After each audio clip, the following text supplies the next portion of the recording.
Well, we've got Laura Ingham today. She wrote a dynamite book. I think you'll find it very interesting. We'll talk about that. President Trump called it the worst deal America has ever negotiated. And I tell you, the sell job on that Iranian nuclear treaty was unreal. And people who were working at the White House laughed at how the American people were being deceived by what was happening.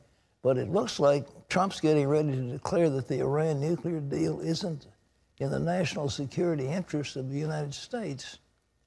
Wow, he's going to turn it over to Congress to change that. The president's decision comes as North Korea is once again threatening America with the specter of war. Gary Lane has that story. The president has until Sunday to notify Congress about Iranian compliance with the nuclear deal negotiated back in 2015. Last year, candidate Donald Trump campaigned against the Iranian agreement. And now, 9 months into his presidency, he's expected to announce that while the Iranians are technically complying, the agreement itself is not in the national security interest of the United States. And that means he could ask Congress to revise some of the details of the deal.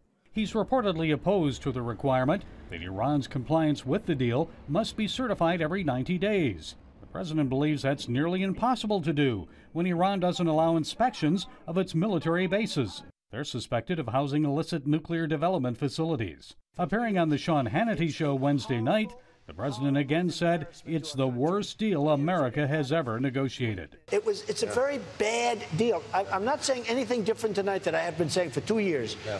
It's a horrible, horrible embarrassment to our country. And we did it out of weakness when actually we had great strength. The president opposes a sunset clause in the nuclear agreement, which allows Iran to ramp up its nuclear enrichment capabilities after 10 years. And he believes the agreement with Iran should have been tied to other Iranian actions, including developing and testing ballistic missiles and supporting the Hezbollah terrorist organization. Iranian President Rouhani says he won't change the deal, calling the nuclear agreement irreversible. And President Trump also has another growing nuclear threat to deal with. North Korea's foreign minister told Russian journalists that President Trump has, quote, lit the fuse of war with his country over its nuclear program. The U.S. has imposed tough sanctions on North Korea and is keeping up its military maneuvers in the region, including a joint U.S.-South Korea show of force as B-1 bombers and fighter jets flew over the Korean peninsula. Also on Wednesday, the president announced his new pick for Homeland Security Secretary. She's Kirstjen Nielsen, an expert in the key area of cybersecurity and top aide to former Homeland Security Chief and now White House Chief of Staff John Kelly. Gary Lane, CBN News. The new head of Homeland Security is an expert on cybersecurity. And I might add that Regent University has just unveiled a cyber range and a whole group of programs. We have a BS in cybersecurity, BS in cyber and digital forensics, a Master of Science in cybersecurity, and we have a specialist in cybersecurity, which is a shorter course. You can find out about that. You can dial in 1-866-910-7615. But you can see the emphasis that's being placed on this when Kelly's aide is being placed in the role of Homeland Security Secretary. It shows the emphasis that we all need to play and to give to cyber security, because that's where the next war is going to be fought. Well, Attorney General Jeff Sessions told CBN News it's time to get back to, quote, traditional American values. The interview came after Sessions released new guidelines at the Justice Department on religious liberty. CBN's David Brody brings us that. Within evangelical circles, you hear a lot of conversation about how religious liberty is under attack in America. And while President Trump is trying to rectify that situation, it is the United States Attorney General, Jeff Sessions, who is the man that's trying to put the bite in the bark. We're putting this country back on a lawful path, a constitutional path, a path that respects religious faith. Newly issued guidelines from the Justice Department put teeth into a religious liberty executive order many conservatives felt lacked strength. For example, Sessions says Christian business owners under pressure to perform services against their beliefs will get backing from this administration. The cake baker has more than just a personal view here.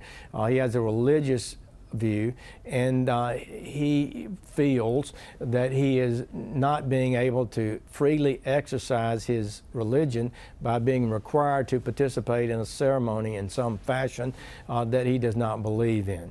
So we think that right is a fundamental right and ought to be respected as we work through this process.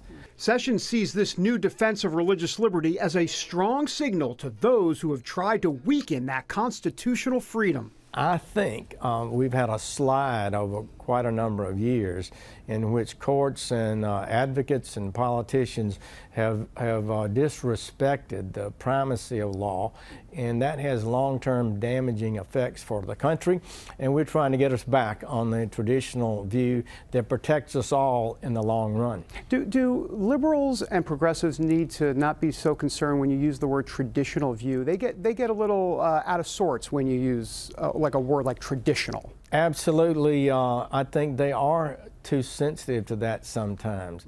I don't mind saying it at all. It's this umbrella of law and the Constitution that protects us. Speaking of that protection, NFL players kneeling in protest during the national anthem claim it's their constitutional right to do so. Sessions says just because it's legal doesn't make it right. It's a respect for the nation, not individual politics and so forth. So I think the president is correct to say you may have a right to do this law under the Constitution, but it's not the right thing to do. It's not good that you disrespect our nation. We should first respect our nation and then battle out our differences between us in the lawful way that we're allowed to do. In another ongoing issue, Sessions is caught in a difference of opinion over the Dreamers. Should they stay or go?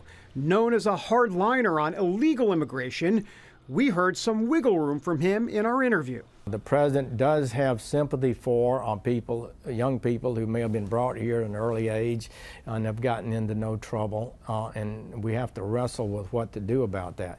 But to give an amnesty, to give a lawful status to a group of people and do nothing to fix the problem in the future is unacceptable. To say that the Attorney General has a lot on his plate would be an understatement. Besides the issues of the day, he's taken hits for recusing himself from the Russia investigation. Sessions says it's his strong faith that is key to staying afloat. How have you relied on your faith in this job especially? Well, I got to tell you, there have been days in which my faith has meant a tremendous amount to me, and how people without it get by, I don't know. But I've had such good support from friends and who are praying for me, and I feel that, and I know they're telling the truth. Also, you have to ask yourself, you're just a servant. Right. You don't have to have the job. You don't have to, but you do have to do your best every day, and the Lord will take care of you in the end if you try to do the right thing every day. After the interview with the Attorney General, you really get a sense that Jeff Sessions is a man on a mission, and that mission is to restore the Judeo-Christian fabric in this country that scares liberals to death. For evangelicals, they're doing spiritual cartwheels. David Brody, CBN News, Washington. Magnificent. Thank you so much, David.